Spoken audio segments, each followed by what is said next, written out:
and welcome to our webinar. Today we're going to be talking about investing in films. We have two guests joining us and they're going to go over due diligence and opportunities and insight on movie production. So I'm really excited to get this webinar started. If you have questions, please feel free to ask those questions. We do have everybody muted, but you'll have the opportunity at any time to put your questions into the question box and I will be reviewing those. And so we would encourage you to type any questions there. My name is Larissa Greene and I'm with Advanta IRA, and I'm going to tell you a little bit about how IRAs can make these investments before we speak with our guests. But I am the Director of Education and a part of the business development team at Advanta IRA. I've been with the company since 2011, and I've done a little bit of everything at Advanta before sort of finding my home in the business development and education space with Advanta. So I do a lot of networking. I teach a lot of classes and do webinars for Advanta. And so if you've joined us for webinars before, maybe you've heard me speak about self-directed IRAs. My contact information is here in case you have any questions about your self-directed accounts or how to get started. Please keep in mind that although we're going to talk about investments that IRAs can make and the structures of those investments, and we often cover things like rules and different investment opportunities, we do not provide tax, legal, or investment advice, and we don't endorse any products at all. We simply provide a service, and everything we talk about today is for educational purposes only. Although we do encourage you to ask questions throughout the webinar. If it's not something we can answer, we will let you know, and we would encourage you to get your attorney, accountant, and financial advisor involved in any investment that you're making. We have been a self-directed IRA administrator for over 20 years, and we have over $3 billion in assets under administration. As I mentioned, I've been with the company since 2011, but we have always been the same people doing the same thing, meaning that we handle qualified funds, we provide a service, so we hold your account, you find the investment, and we help you get it done in the name of the retirement account. And self-directed IRAs have a myriad of investments they can make, and I'll kind of introduce that concept to you in just a moment. But everybody with Advanta does receive a dedicated account manager, and although they're not providing investment advice, they are helping our clients make their investments, receive their income, make contributions to their accounts, and understand how their accounts can work within IRS rules. We have events going on all the time. We usually do 2 webinars a week, and we also have our own networking events. We also have a podcast and blog articles that come out every week. And so if you're interested in learning more, please feel free to reach out to me. You can also check us out on our website at advantaira.com. So what is a self-directed IRA? How can you make these investments that are outside of the market, sometimes outside of the box, and how does the IRS allow that? Well, a truly self-directed IRA is making unique investments outside of the market. And a company like Advanta, we're just simply holding the account and allowing you to make those investments as long as the IRS allows for it. And the IRS has very few rules about what you can invest in and who you can invest with. So just about the sky's the limit, and you're going to see that in our presentation today with our guests.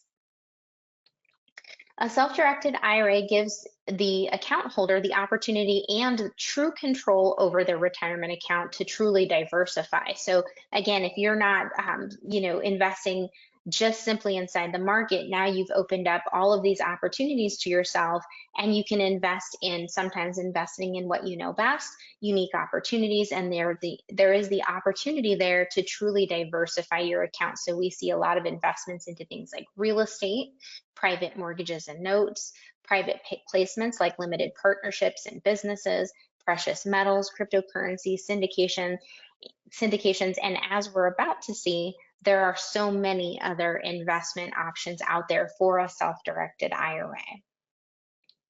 If you haven't heard about self-directed IRAs, it's probably just simply because there's not a lot of companies out there like Advanta that allow investments outside of the market. Most people deal with brokerage firms even when they have an IRA, but especially when they have employers plans. Those are going to be market-based assets typically. And so, your brokerage firm, a great company, I'm sure, but they're selling you investments. And so what we do is very different because we have nothing to sell you. And so a truly self-directed IRA is going to be something where you take control and invest outside of the market. The good news is this is not an all or nothing strategy. You can keep your market-based investments, and you can also have a self-directed IRA. Those accounts can work together so that you can invest just the amount you want outside of the market. And the reason you probably haven't heard about this is just very simply because less than 4% of all retirement accounts are truly self-directed. I just want to give you a quick look at the types of accounts that can be self-directed, because I mentioned IRAs it's in our company name. We can help you with an IRA, but many times people think that it has to be a Roth IRA, and I'm not sure why that is. Maybe because it's a newer account, and now I say newer and it's over, goodness, 25 years old, but it can be anything that ends in IRA. So it can be a traditional, a Roth, an inherited IRA, a SEP IRA, or a simple IRA. Those can all be self-directed.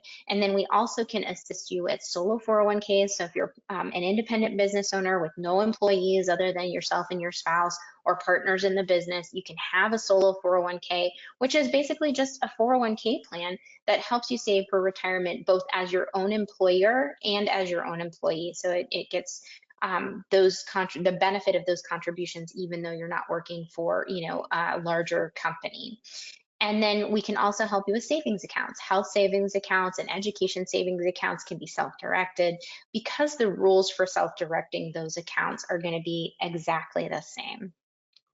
And so, like I said, if you have any questions about self-directed accounts, the rules, or the different types of investments you can make, please feel free to reach out to me. And at this time, I'm going to bring on Michael Boccalini and Steve Hodgetts, and they're going to tell us about investment opportunities in the film industry and how you can do your due diligence on those investments and look for those opportunities. Thank you so much for joining us. Thank you so much, Larissa. Welcome, everyone. Thank you for joining. It's a pleasure for us always to speak about filmmaking.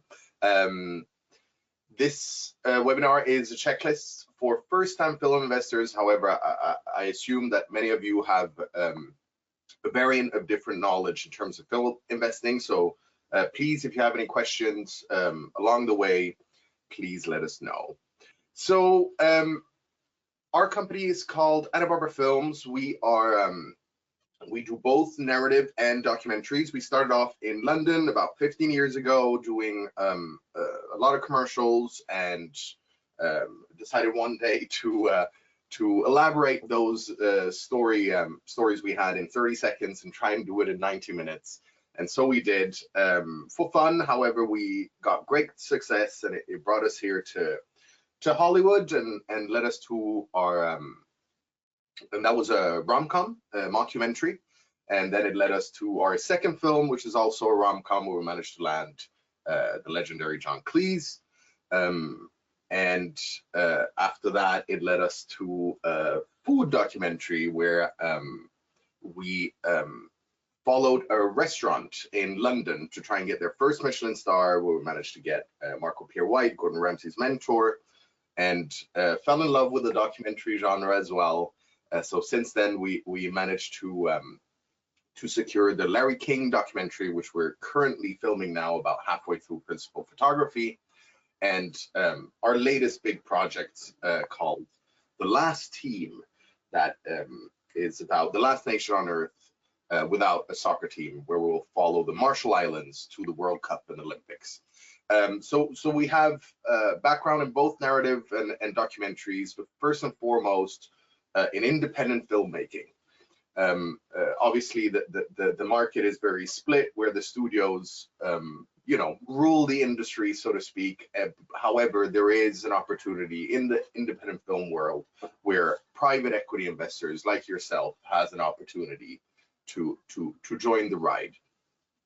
So that's a little bit about who we are. We're very passionate. We've worked a lot with private equity. So we're very passionate to kind of share our knowledge to anyone that is interested in investing in film, and on the smaller scale, on how to integrate into the business. So a very good question is, why invest in film? Obviously, an immense high risk investment. However, also high reward. A lot of our investors join because many of them want to just be part of the world of filmmaking. They appreciate maybe becoming an executive producer. Maybe they have an interest in storytelling. There's a story in itself they'd like to be part of sharing and educating the world on. We have many investors with incredible skill sets for obvious reasons that help us throughout the production. Filmmaking, like any other business, is like any other business. So we have an investor that is a marketing genius, and they can help us on that. We have investors that have decades of experience in negotiating deals, so we have them come in on that. So we like to always try and understand from what angle and what the reason is to get into it, but it is truly an exciting business with a big potential for reward. Also, a big reason for some of the investors we had is that we've been able to give them some marketing opportunities. So a lot of investors have their own businesses. So a good way, instead of just having a product placement deal with a company, we like to say to our investors, well, if you had a company, that could be a way to promote your product while also have an investment and not just a sponsorship. Again, very high risk, but high reward. It is an incredibly difficult industry, as nobody really needs a movie or entertainment. However, when it's done right, the need becomes monumental and very important for people. And something that a lot of people don't think about is, apart from the return of the film itself, what we like to look at when we invest in film as well is there a potential IP for further films or series or whatever it might be. So we have, for example, with Mission Impossible, it's just a feature about this restaurant trying to get their Michelin star. However, the IP in itself can be used. For example, we have an opportunity now to do a series out of it. So I think it's important to one make a decision like this of which project or film or series to get into, is understanding the value of IP. Studios, I'm sure you guys have noticed that they prefer to redo a Spider-Man for the 16th time than to try and reinvent the wheel. And as savvy business people, you understand as well that the risk, to minimize that risk, is important. So for independent film that cannot afford IP like that, for us it's very important to try at least to create an IP along with a wonderful film. So for example, once we started getting into the Larry King documentary, although no one can own Larry King, the importance of being attached to such IP and being the people that are able to manage it is very important for the filmmakers and the investors. To kind of get a basic understanding of the relationship between the investors and the filmmakers, it's much like any other investment. So any money back goes first to the investors, all the money back plus a premium. And normally industry standard is 10 to 20%. Some might give more for the simple reason that they'd like to keep those investors for future projects, but on average, normally it's 10 to 20%. Once that money has come back plus the premium, then there's a 50-50 split with the filmmakers in perpetuity. All revenue obviously is paid pari passu in relation to the budget. And to come back to the IP question, and first kind of advice would be make sure that within the contract, you also are a part owner of that IP should it become big. Even if you won't necessarily financially invest in the next projects because you were part of the first one, you are inherently a part owner. Then you have the external waterfall, which is in relation to the market, with you as an investor and the filmmaker as a team going out to the world selling the film. Now, the first big step is the MG, the minimum guarantee, which is paid by a distributor. The biggest difference now and the biggest change since the streamers is the business model for the streamers versus a cinema. So a cinema, when you went to rent a movie or buy a DVD, it was quite straightforward. Somebody bought a ticket, or they bought a film, or they hired the film, and it's price per purchase. Now with streamers, obviously, it's all subscription based, so the business model is very different. So what streamers do now is they buy films as a way to market and to create buzz to get new subscribers. However, cinema is still alive. And the biggest way kind of to differentiate these waterfalls and business models is looking at just streamers, as in if Netflix picks up the whole film and buys the right of the entire film, versus getting a distributor that buys still the rights to sell the film, but then they sell it to theaters, to other streaming services, or ancillary sales, TV. Now, the sales agent, in terms of the waterfall, is the person who sells the film. The industry are not very interested in speaking to the filmmakers or investors that are not in the industry. Therefore, the sales agent is kind of an incredible part of the process. Normally takes around 15% of all revenue, but that is all obviously in relation to negotiation. It can be split up into territories. And just to be clear, once you sell it to distributors, you are selling the territory. So they buy the rights to distribute within certain territories or worldwide.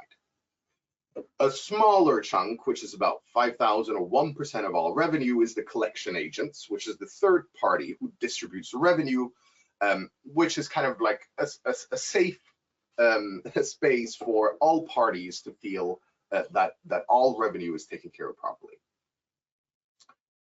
Now, this minimum guarantee will be paid, hopefully, once the film is done.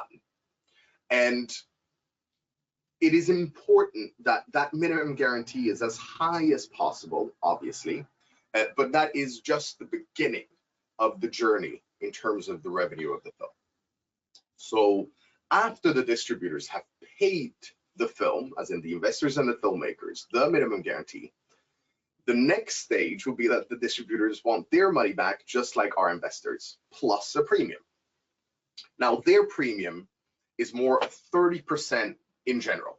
So as they give the minimum guarantee, the next money that comes in after they distribute it goes to them until they get their money back. And then they get 30% of anything that comes in. So, quick summary, after the MG has been received, the above parties take their fees. Further revenue is due to the investors until they're fully repaid, plus a premium, the 10-20%. And after the premium is paid, further net profits are split 50-50 between investors and filmmakers. Please fire away with questions and we'll elaborate as we go along. And I'll let Steve, my colleague, take over for this one. Hi everyone, I'm just going to jar you with a different voice coming in here. I'm Steve, I'm Michael's business partner. I'm also one of the producers here at Anna Barbara Films, largely within the due diligence of any project that we undertake and we progress with.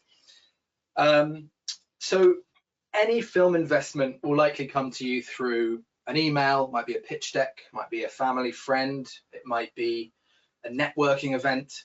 But ultimately, there are certain pointers to look out for in any film investment, in any project or any package that comes your way. It's slightly different. There are nuances between scripted projects and unscripted projects. But really, at the minimum, there are 4 pillars that must be elements of any package that you receive. And those 4 really are the producers. It could be 1 producer, it could be 5. The writer, or writers, the director, or again directors, but importantly, talent. Any project that comes your way will likely have a producer. It will likely be the producer who you're speaking with. The producers are the line of sight and the point of contact between the film itself and any chunk of finance that comes through. The writer, and obviously scripted, that's the writer of the screenplay, the script. The director obviously works both across scripted and unscripted, but importantly, talent. Now, purchases of any film project or television show relies heavily on talent. Talent, in other words, is recognizable faces, or in other words, again, celebrities, individuals who are either household names or significant names within the genre of the piece that is being sold to you. So for example, it might, if you have a comedy, John Cleese may be a good element of that package, considering he's a comedy legend, ex-Monty Python, Fawlty Towers. Equally, if you have a documentary on surfing, perhaps Kelly Slater might be interested in being part of it. But importantly, talent needs to be an element of this package. It's just vital. It's the thing that if you're scrolling Netflix on a Friday evening with your wife, your husband, your family, and you come to a film, you're far more likely to click on that film if it's a World War II film. You're far more likely to watch it if it has Tom Hanks in it. You're less likely to watch it, generally speaking, if it doesn't have anyone recognizable in it. Now, that factor is enormous for streamers, for distributors, for theaters. It's an element that has been part of this industry since the beginning.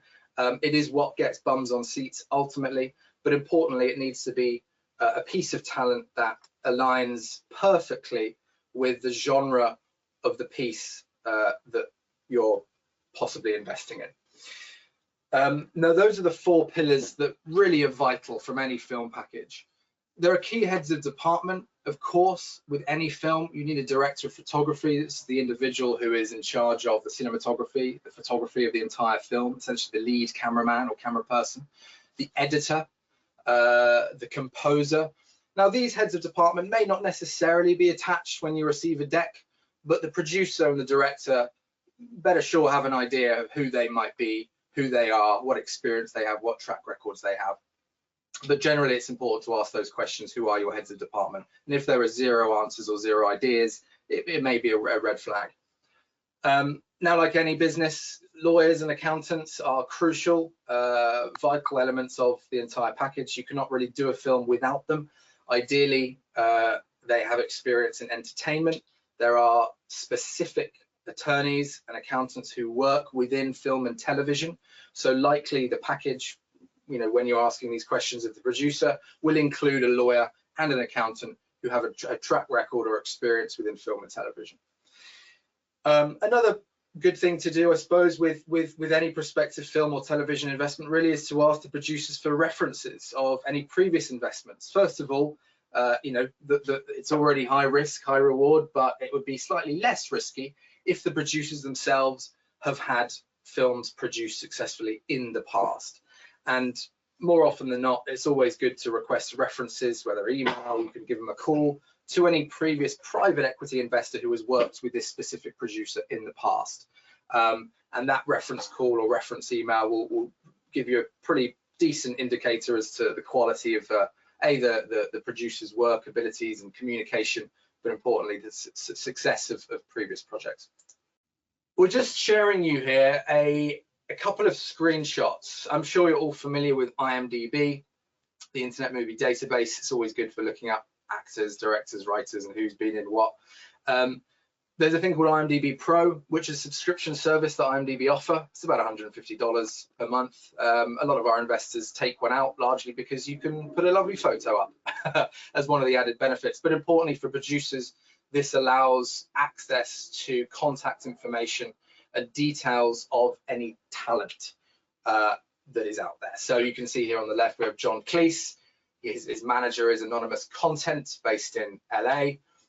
His talent agent is CAA. I won't get into specifics of managers and talent agents at the moment, but these are the representatives of said talent. Now, like I touched on before, if you are given a comedy project, if this is a romantic comedy, comedy action film, or just an out-and-out farce, if John Cleese is attached to that film, Well, John Cleese's history in comedy is pretty extensive. It's fairly legendary. So John Cleese being attached to a comedy seems to me like a good fit for that particular genre. If you get a horror film with John Cleese attached to it, well, it's still John Cleese, but his experience, the audiences, importantly, of a horror film may not necessarily want John Cleese to pop up, because suddenly the fear is out of the question. They're thinking about the Ministry of City Walks. So this gives you an idea of IMDb Pro. It's a really useful tool. It's very, very helpful. And we recommend getting a profile should you be interested. It's good just to find your way around it and look into talent, particularly when you receive a package with certain talent attached. You can do your own due diligence. Now, of course, there are many, many things with any business proposal, whether that's real estate, tech, or film and television, that need to be looked at and need to be, and certain elements that should be present within the package overall. Now, to give you an idea and an overview of what you should be looking out for when you're speaking to XYZ producer about this business proposal for a film and television project, I touched on the 4 pillars: the producer, director, writer, and talent. But to be more specific and to zoom in for a second, really we want to see contracts with said producer, director, and writer. The writing contract may be a chain of title, i.e. proof of ownership of the screenplay, of the script that the producer is selling, that the producer plans on making. There, in an ideal world, will be a contract with the talent that happens to be attached to said television project or film. Now, the interesting thing with talent is often these agents and managers, as representation of the talent, won't sign anything until you are fully funded. And that's tough for producers, However, what they can do is provide an LOI, a letter of intent.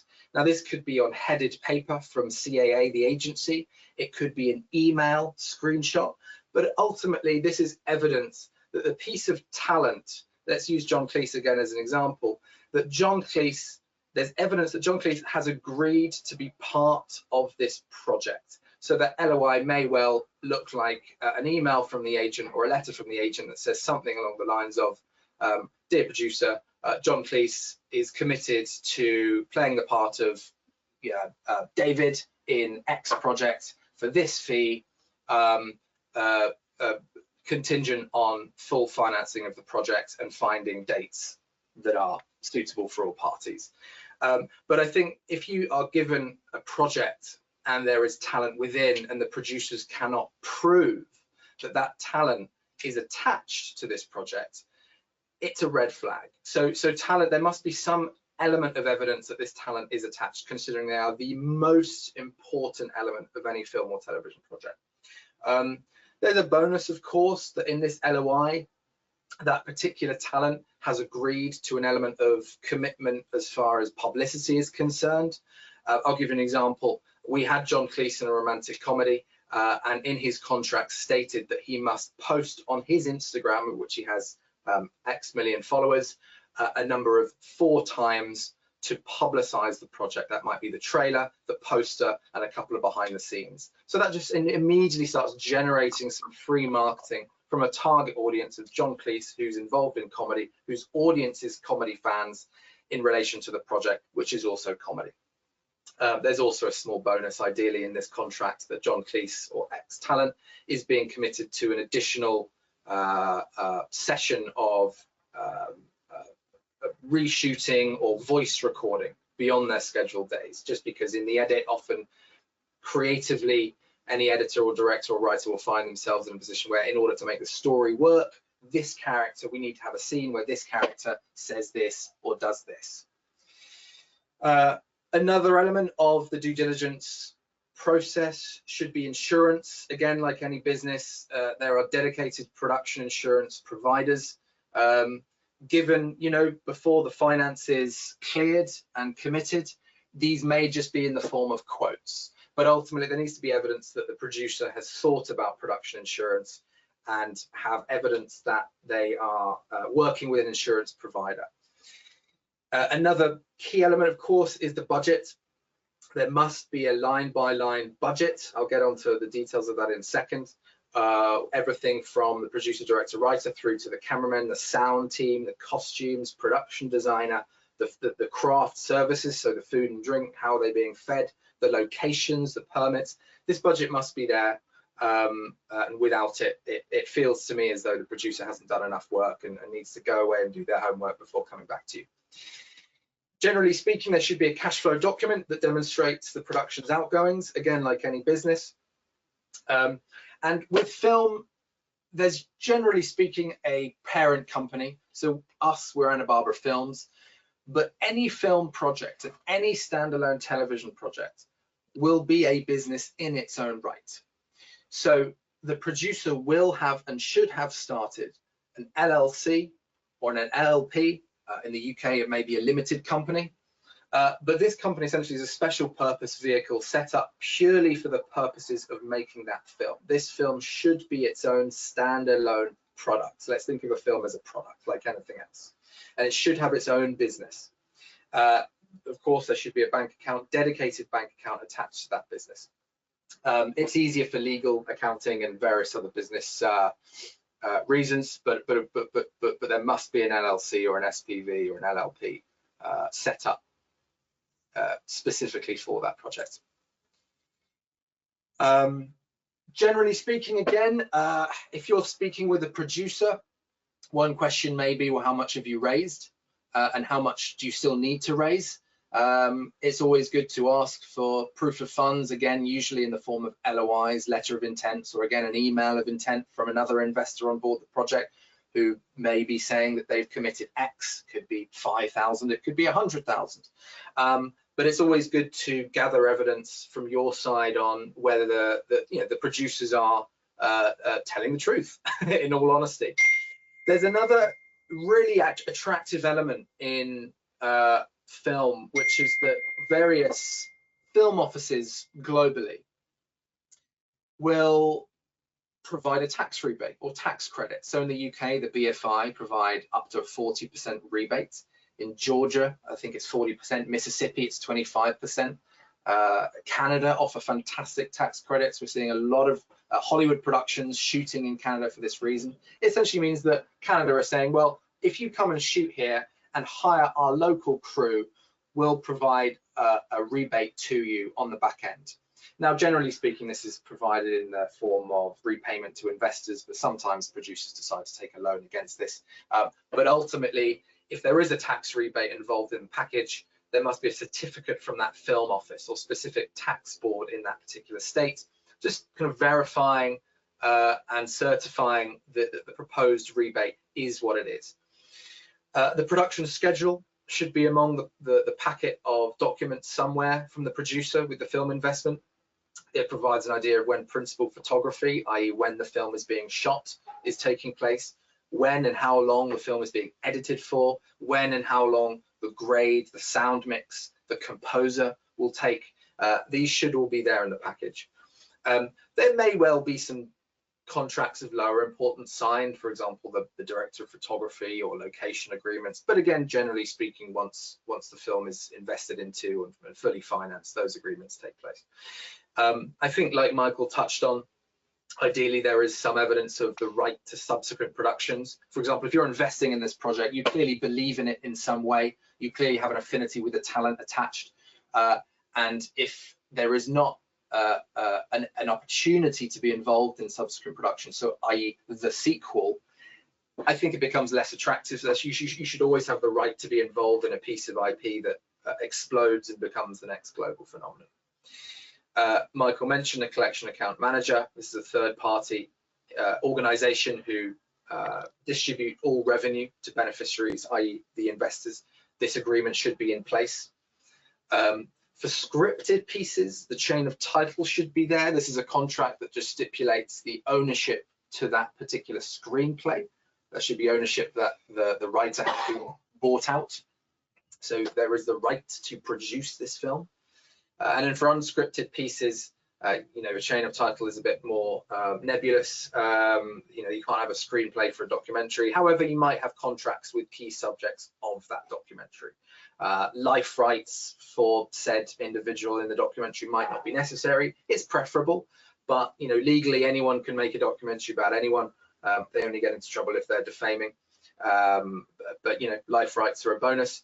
And then finally, any teaser or any video elements that the producer can show you to demonstrate a level of quality or gives you an idea of the tone, the look, the feel, and the story of the piece.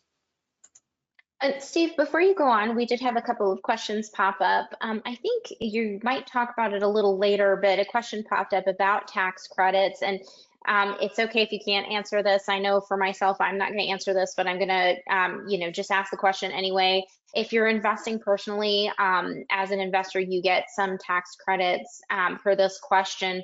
What if you do it through your IRA funds? Now, typically, I will say IRAs do not get tax credits, that you would typically get, but I cannot speak to this particular case because there are some cases where they do get tax credits. Can you speak to that, or maybe, would you just advise that they speak to an accountant?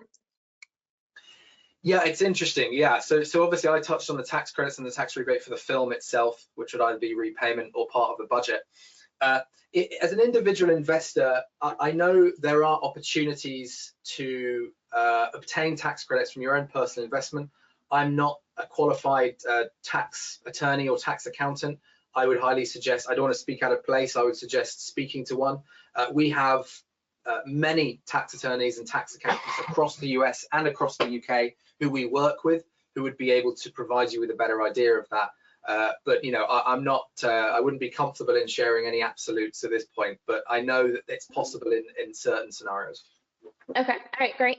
And then another question popped up about a capital raising timeline. What do you typically see, or what could investors expect? So let's say that they're starting their due diligence process, they're considering an investment, and they're thinking, okay, well, I'm going to put my money in. From the time that capital raising starts to the time that it goes to production, what is a typical expectation of that timeline? Because if I invest my money tomorrow, I'm guessing that it might not be fully raised for a year maybe, or 6 months, or what does that look like?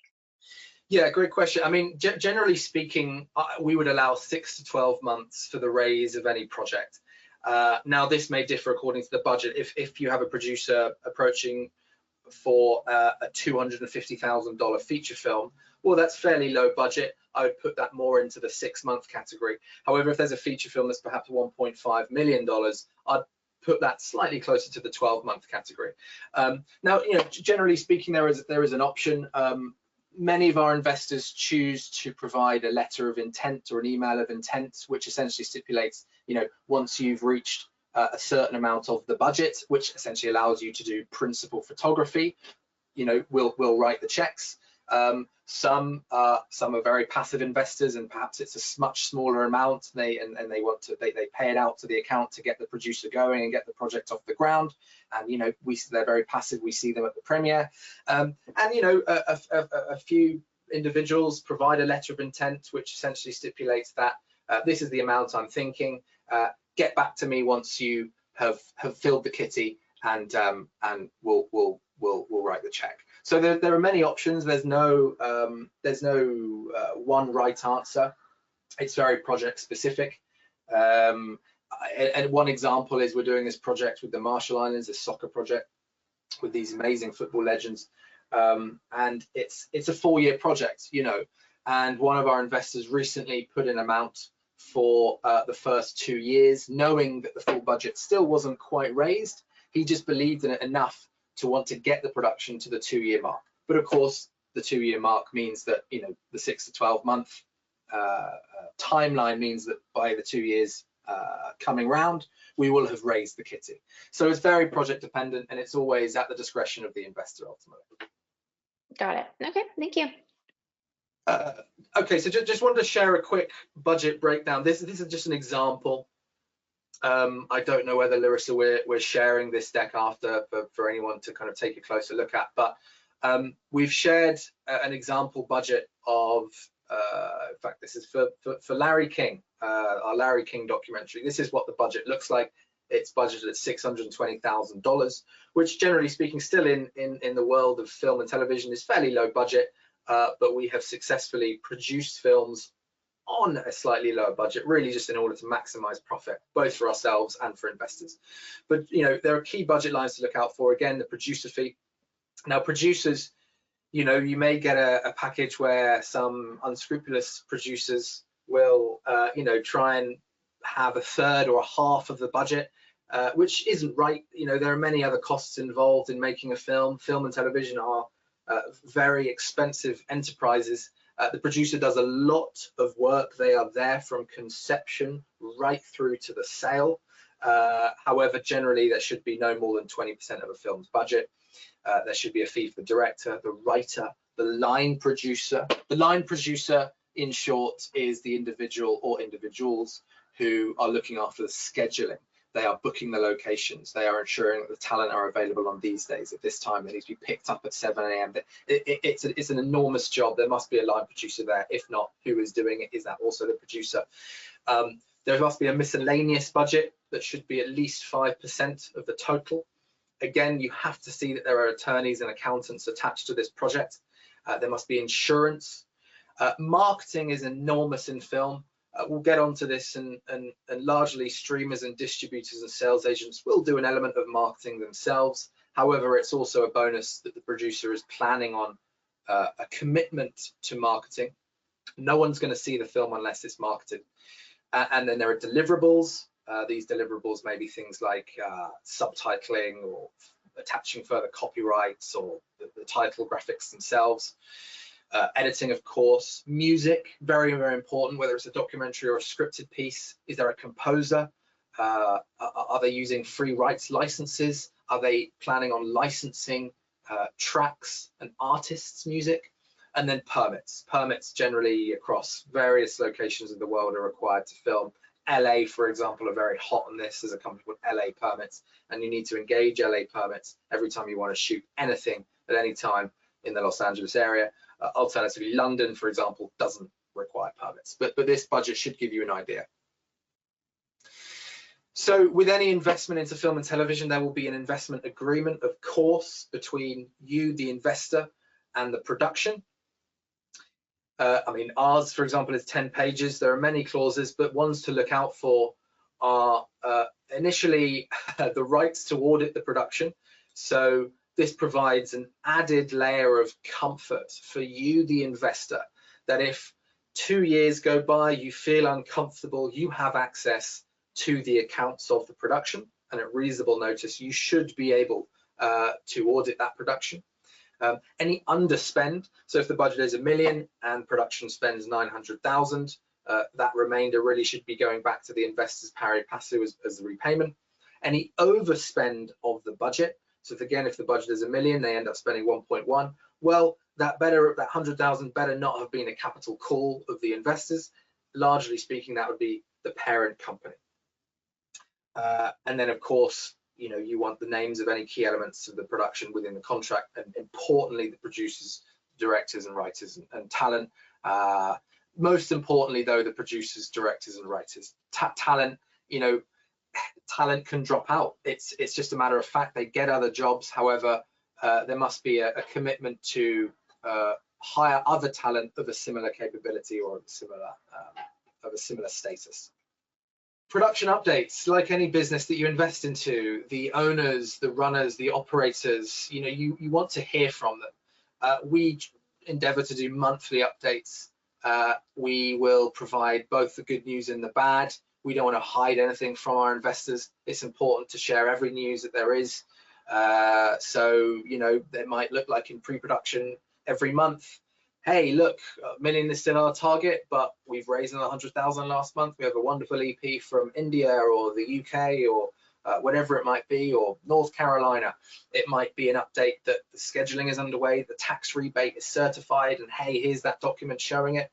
During production, the updates may be along the lines of shoot days have gone as planned. We're actually behind schedule, but it's okay. We're adding another day in. We've worked a deal out with our crew.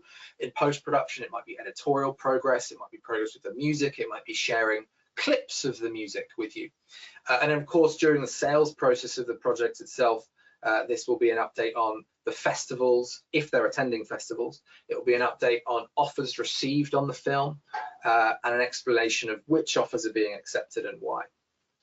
But updates are very, very important. I mean, like any investor, you want to know where production are at and are they meeting the deadlines and the timeline.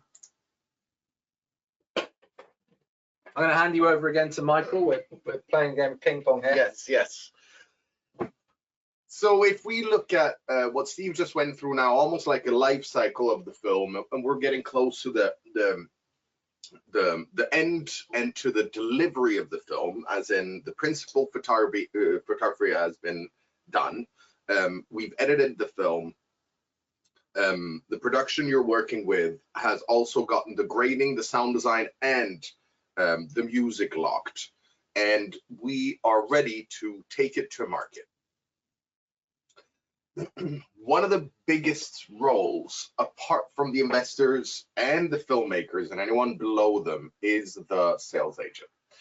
Now, not a must that the filmmakers you work with have a sales agent in the beginning. However, as soon as you start selling the film, as I mentioned before, the industry requires a sales agent just to be able to have a nice flow on negotiations and understand where the product fits in the market. The way a sales agent works is they want to be able to go to festivals and to markets and into any negotiation, knowing that they don't have to call the investors or the filmmakers every time they get an offer. So what is agreed beforehand is a low or a take price, a median, and a high. Excuse me. Now, the median and the high is obviously important numbers to understand the scope and where you can get to in terms of number. The take is very, very important because in many cases, not all, but in many cases, the sales agent will have a take price, which means they don't have to call you up. That's the minimum I'm allowed to sell the film, whether it's in a specific territory or worldwide deal. So sometimes, obviously, you have multiple distributors as buyers. And just to be clear, our clients are distributors. Those are the ones that buy the film. So you might have several different ones. You might have a TV network in Brazil that wants to buy it, or you might have a streamer picking up the whole lot. So the take price is very important for the investors to understand and get familiar with. Again, the sales agent gets a percentage, so that's not the number they are striving to get, but they also need to protect themselves and the time they spend on any given project. In terms of a distribution plan, of course, we all want distributors, and depending on the level of kind of film productions you're dealing with, and the level of budget and size of the project, it's vital that a film gets distributed. Now, with films, you never know what you're going to end up with. Theory is different than practicalities, and theories are all well and good, but sometimes distributors do not feel this is a film they can sell to their clients. Now, at that point, obviously that is a horrible situation to be in for an investor, which is why we highly recommend that the filmmakers you're working with also have a backup plan in terms of self-distribution to try and recoup as much money as possible, and still maybe see something the distributors do not. Also, just understanding within the distribution plan is, what are they thinking? Is this a film that deserves a theatrical run? What strategy have they chosen for this particular project? Now, Steve mentioned this a little bit in terms of marketing, and of course, there should be, filmmakers should have a clear understanding and a set of plans to execute to create the most buzz possible for the film. However, distributors that have put in a substantial minimum guarantee will cover most of the marketing. And they are by far the best people to run the marketing campaigns. Now, to attract the distributor, there is a mini marketing plan that should be in place for festivals and markets. So setting up a screener at the festivals that you have picked to show the film, or the markets you've picked, is very, very important. So screeners, inviting the talent, not only that is part of the film, but that could be interested in the subject matter. We have a documentary, The Last Team, which is a documentary about social impact and following this nation where there's only 50,000 left that are about to be extinct, and we just want their voices to be heard, and we're using the excuse of soccer or football. So that is a topic and a subject that a lot of people are interested in. So trying to get as many people that have an audience to speak about the project in itself creates that buzz and makes it more difficult for distributors to say no, and more importantly, see the value and the reach. Festivals in general, are your filmmakers, do they want to take this project to festivals? Do they already have a conversation with distributors? Are they going to go direct to streamers? And if they choose festivals, which ones? Why? To understand where your film is placed within the market is immensely important. So to understand the audience of your film, as well as your clients, the distributors, and how they go hand in hand is very, very important. And also choosing distributors that have good experience. Now, with independent filmmaking, it's a jungle out there, and distributors take enormous advantage of smaller filmmakers, independent filmmakers. So it's very important that they have A, skin in the game, B, a very clear understanding of the genre your film is in and the audience for it. Now, going back to tax incentives a little bit, many countries and states offer tax incentives. Normally, depending on the area, it could be anything up to 40%, whether it's rebate, straight up cash, or if it's credits. What is important to understand is which part of the budget can qualify for these tax incentives. So it's very important that your filmmakers have a clear understanding of the line items and what will be spent through that location. So, for example, with How to Make Her Leave, it was a British production, but we shot some of it here. So the entire budget, we can get 40% of the entire budget. However, we could get 40% of anything that was shot in Britain, any crew that we paid in Britain, and then every location, country, or state have different rules for how they deal with their rebates or credits. Some places are more heavily on post-production, some are on principal photography, some are on either. Now, there's a choice to use it as a repayment, one, because the tax incentives are not given until every dollar is spent. So, however, there's an opportunity for filmmakers to use it to use that money for part of the budget. So how is it possible to use that money if you don't get it until you spent it?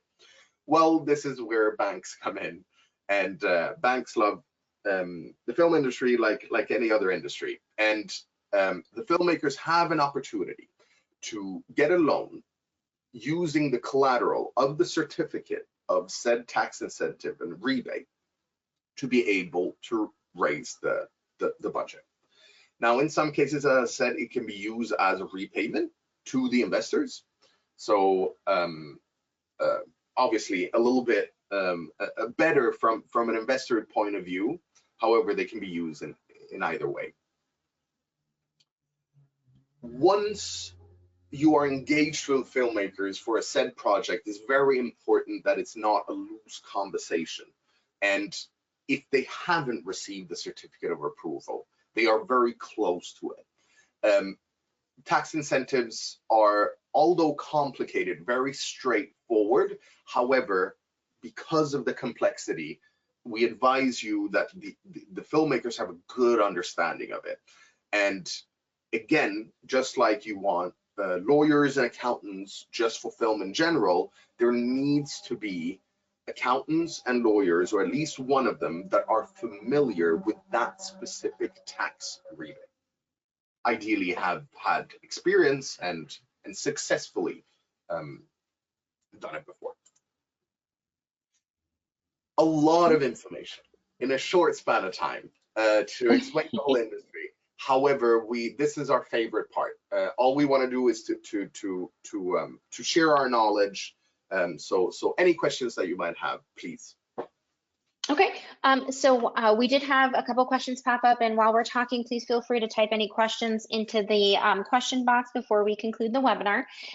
So just roughly, and I know this is going to probably be very specific to the project and where you're filming, but what sort of would be the range for a documentary? Is that typically going to be something that is less expensive than a scripted film, or does it depend on many factors? Can you give us an idea of what the budget would normally be, or range for the budget with a documentary?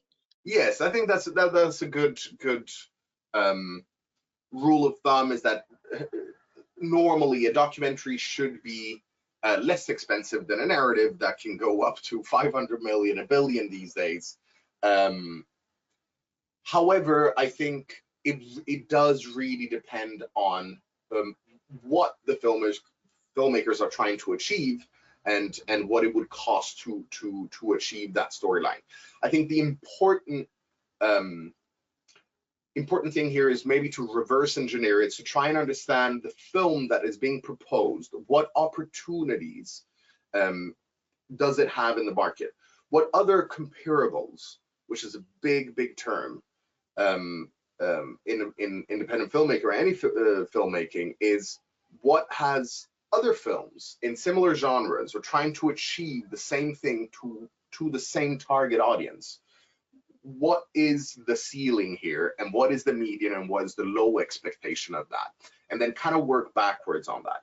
So if the film within that genre normally wouldn't receive more, in best case scenario 10 million, if the budget is 9, that's not great. So that's a good rule of thumb, because you might have some documentaries that are a couple of million or a few million. So that's not necessarily a bad thing, but it's important to understand what kind of genre they're tapping into and what target audience. Target audience is immense. Of course, the film industry loves to stereotype. So they put us in booths like anything else, because they need to understand and who they're talking to, and why we would choose to pick that film. So, okay, great. Yeah. Another question is, if typically in film you're seeing things like minimum investments, let's say, is there going to be typically a minimum investment of 25,000? And is it typically working with accredited investors, or many times are the projects open to all? Yeah, I mean, the short answer is it's open to all. We certainly don't discriminate, as long as the investor has done their own due diligence on their own situation. There's never any discrimination, so we don't necessarily require accredited investors. I mean, we take investors from all around the world. Yeah, generally speaking, a minimum could be around the 20-25 mark as a check for an executive producer role on the project. But no, there's no hard and fast rule on that. Okay, great. We did have a question about the presentation slides. We will happily share those. If you want to reach out by email, we'll also send the presentation recording out usually the next day with a reminder that you can request the slides. So if you didn't have a chance to take down my contact information and you want a copy of the slides, please feel free to email me. You can also reach out to Michael and Steve, and here's their contact information as well. We did have another question pop up here. Who do the investment documents come from? Is it an investment bank, or who provides them? Well, there are many. I mean, there are many. Then there's also just one. I mean, ultimately, the investment agreement is the main document between the investor and the production itself, and that is one singular agreement. That agreement usually stipulates that there are a packet of additional documents that the producer needs to provide. So, for example, the budget, or the contract with the director or the writer. Cash flow statements. Cash flow statements, yes, exactly. But no, there's no third-party bank. It's with that specific producer, and therefore that specific LLC or SPV of that film project. However, we've had some investors that have their own legal teams. So obviously, every kind of contract is different, and standard in the industry to kind of cater to each individual investor. Yeah, we had one example where an investor wanted to bring on their own lawyer and therefore their own agreement. I mean, this particular scenario, they were taking the entire budget, and they had their own UK-based entertainment lawyer who ran. We had our lawyer who ran through all the due diligence and created all the paperwork. So it's very project dependent. Okay, got it. And if you are investing in something that is scripted, is it typical that you would just get, say, a synopsis, or would you have access to review the screenplay? How does that work? I highly recommend that there is a screenplay, yes. There is no reason for a filmmaker to approach investors to ask for their investment prior to a script. Of course, it can happen, and you know, in the industry, it's the famous line of "you can sell a film with a poster and a talent attached" is possible, as the talent is so important. However, we highly recommend that it is at script stage. Scripts can take a long time. They can take anywhere between 6 months to 10 years to write. You know, so for a scripted project proposal, there better be a script there, I think. And obviously, alternatively, in unscripted and documentaries, there won't be a screenplay, but there better be a synopsis or an idea of the storyline before they go out and shoot. Because naturally, on documentaries, there are pivots, twists, turns, story-wise. Mm-hmm. Okay, great. So again, contact information for both Michael and Steve are here. If you have questions about investing in the industry, again, I'm happy to share the slides with you. I'm sure you can also reach out to Michael and Steve for those, but we can send you the PDF of the slides. You'll receive the recording and a reminder, usually tomorrow, and then you'll have the opportunity to just simply email me and I'll get the slides over to you. I thank everybody for joining us today, and thank you so much, Michael and Steve. That was very insightful.